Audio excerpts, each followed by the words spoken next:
Welcome to Professional IAS. If you are a working professional or a homemaker or a lower category government employees, please connect to us to find a very curated strategy to crack UPSC, TSPSC, APPSC, any other competitive examination.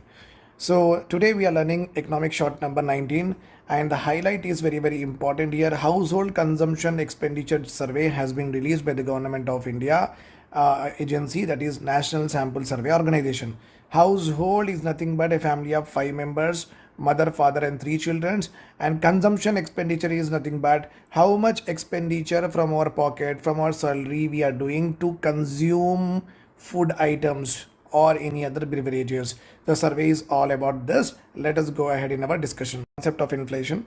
So I will just give you a brief 3-4 points with the help of which you will understand the concept of inflation. Inflation is nothing but sustained increase in the prices of goods and services.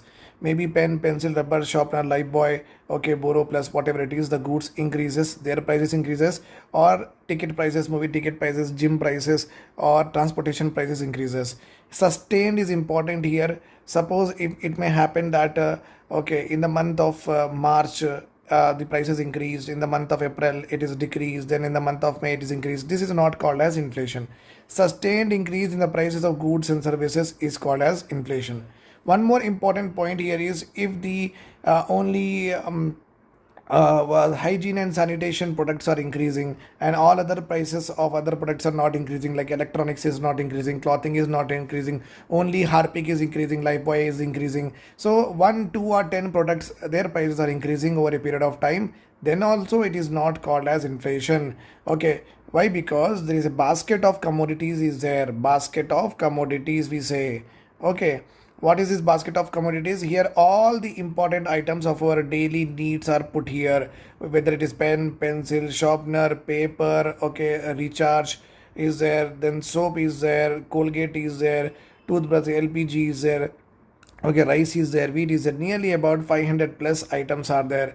When the price of this basket increase, no, then only we call it as inflation. That's why I have told you that if only this part of the basket is increasing, prices are increasing, it is not called as an inflation. The complete basket price should increase over a period of time, and sustained increase should be there. In the month of March the basket should increase, and in the month of April the basket should increase again in prices. In the month of April the basket should again increase. If this happens over a period of time, then we call it as inflation.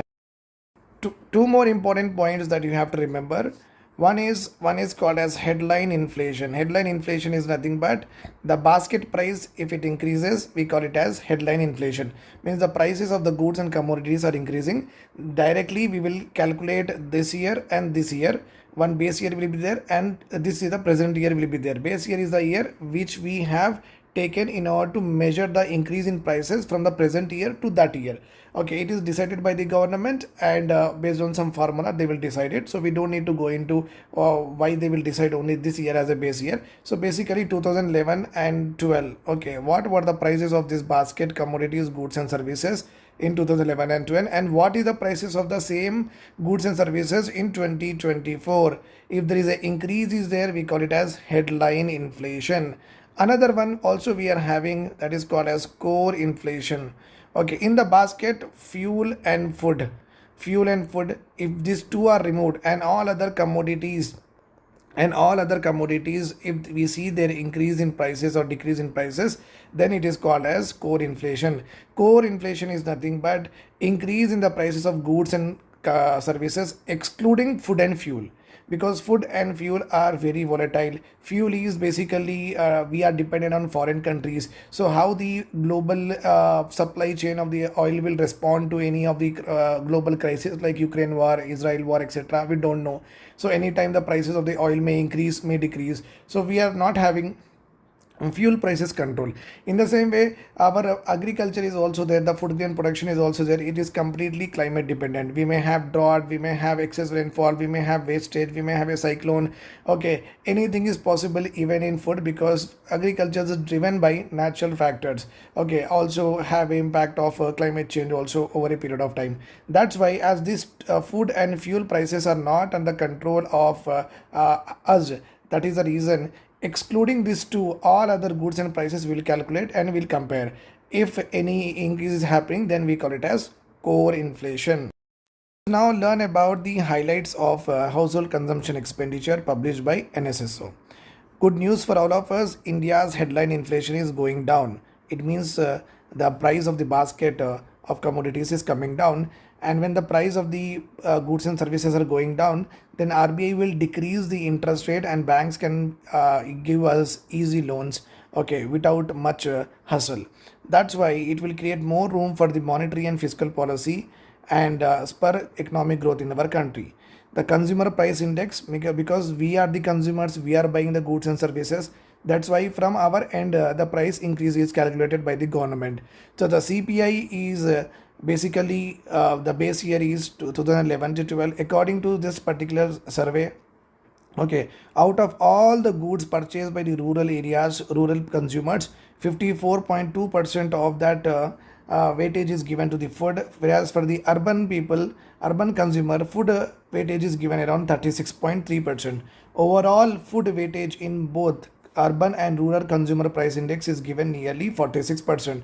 So you can understand that nearly about 50% of the weightage of the commodities is given for the food, not for the transportation, not for the fuel, not for the what I say is water, not for the electricity, only for the food.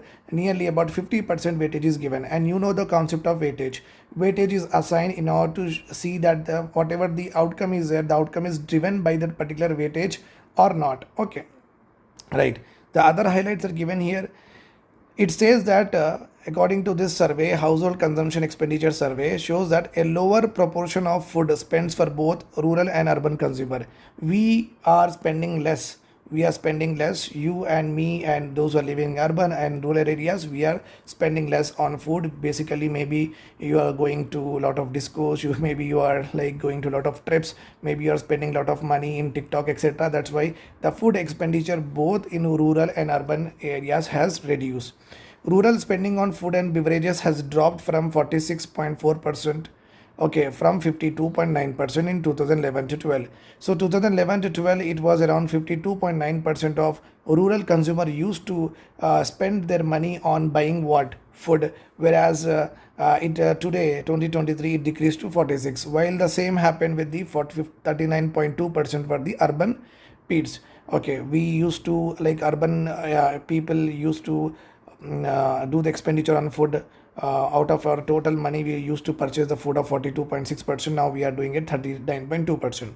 Food inflation stood at 8.3%, and while food and beverage together, beverages are nothing but anything apart from water, whether it is like badam milk, whether it is tea, whether it is coffee, anything apart from water which is in liquid form is called as beverage, including the soft drinks.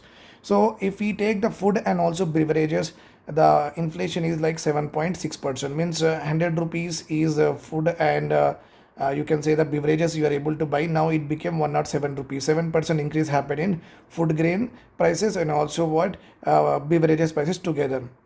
Core inflation, which excludes volatile energy, food and prices, that is what I have told you, this is fuel, energy is nothing but fuel, is estimated to have hit a record low of 3.7%. So basically you can understand that the total inflation is 7.6%, okay, including food and fuel. If you remove the food and fuel, the yeah, that's true anyhow. So if we exclude this food and fuel, the other commodities whatever we are buying, maybe soap, maybe detergents, etc., okay, their prices have hardly has been risen. It is only apart from food and fuel, the total basket price have increased only to 3.7%. Thank you for watching.